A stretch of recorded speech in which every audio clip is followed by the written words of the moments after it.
Welcome back, dear children. Let us begin with the next part. In the first part, we have learnt about the two domains of the earth. The first domain was the atmosphere and the other was the lithosphere. Now, in the next part, in this part, we will learn about the other domains of the earth, that is the hydrosphere and the biosphere. Hydrosphere. Now the word hydro, my dear children, hydro means water. What is the meaning of the word hydro?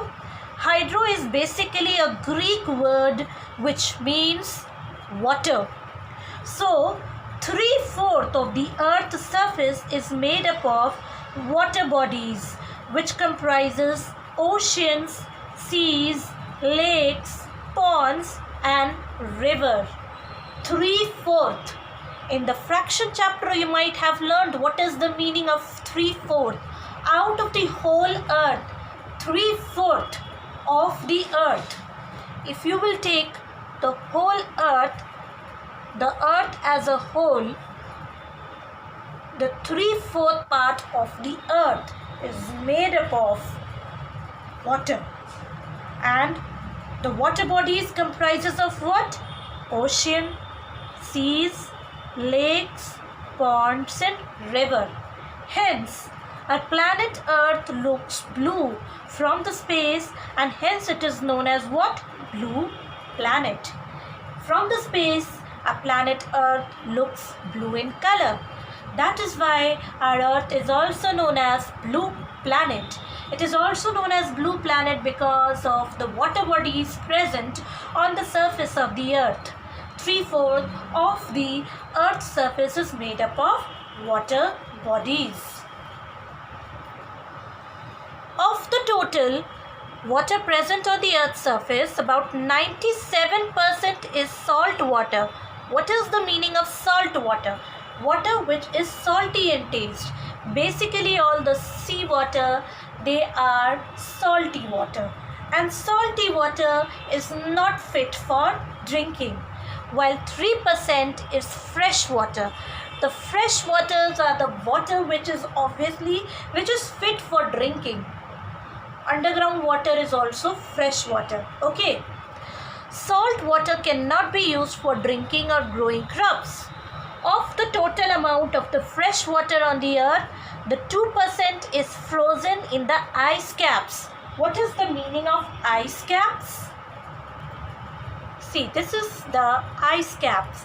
So, the 2% of the water is frozen is in ice cap. Out of the fresh water, the 2% is frozen in the ice cap. I hope you have understood, my dear children. And the glacier. Only 1%, so 2% is frozen in ice caps and the glacier, and only 1% is available for use. That means the water which we use is the 1% of the total water present on the earth. I hope you have understood. You can see in this figure, see the salt water. This is actually 97%, okay?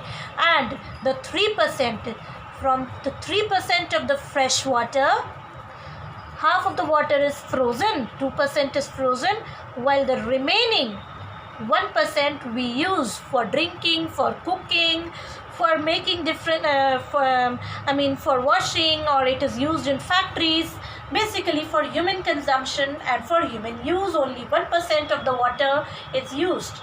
I hope you have understood. So water is needed by all living things to live and grow. Therefore, there would be no life on the earth if there was no water. Of course, my dear children, if there will be no water, life on the earth would be difficult. I hope you have understood, my dear children. Now we will study about the next domain of the earth, that is the biosphere. Lithosphere, hydrosphere and atmosphere are necessary to sustain life. The area where all three combine is known as biosphere. So all three things, that is the lithosphere, hydrosphere and the atmosphere, they all combine in an area. The area where we live is known as what? biosphere. The area where we live is known as, so we live in biosphere, where all these three things are available for us to use. I hope you have understood. Now this is very narrow zone which extends from a little below the surface of the earth into the water bodies till a little above the surface in the atmosphere. That means it is also under the water bodies, and it is also in the atmosphere. That means where life exists. Life also exists under the water. Fishes live inside the water. Life also exists in the atmosphere, of course, because, my dear children, the birds, they fly in the atmosphere, they fly in the sky. So life exists there also. So biosphere basically supports plants, animals and human life. That means life. However, this balance gets affected when human beings indiscriminately spoil the environment. So when human beings, they spoil the environment, then this balance get spoiled. How it gets spoiled? If the air, land and water, they get polluted. Of course, if these things will get polluted, what will happen? It will be difficult for the human being to live on the earth. If air is polluted, then it will be difficult for them to live on the earth. If water is polluted, how they will drink water? If land is polluted, it will be difficult to live on the land. So it is the human being who has spoiled this balance of all the layers, balance of atmosphere, balance in environment. Increase in population, clearing forest and dumping waste.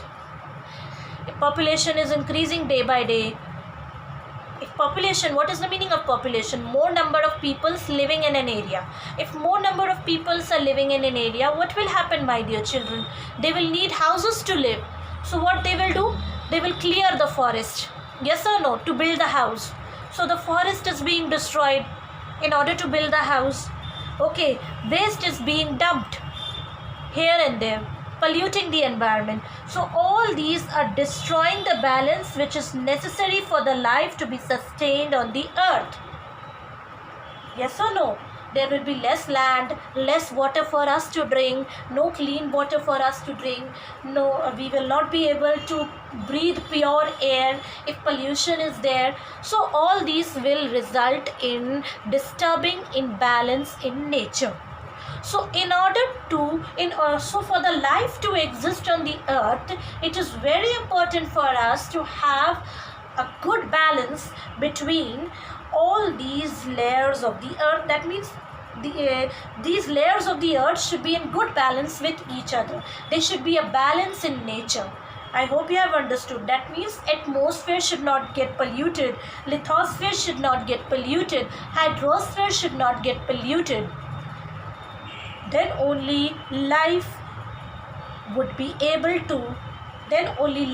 be sustained on the earth. I hope you have understood, my dear children.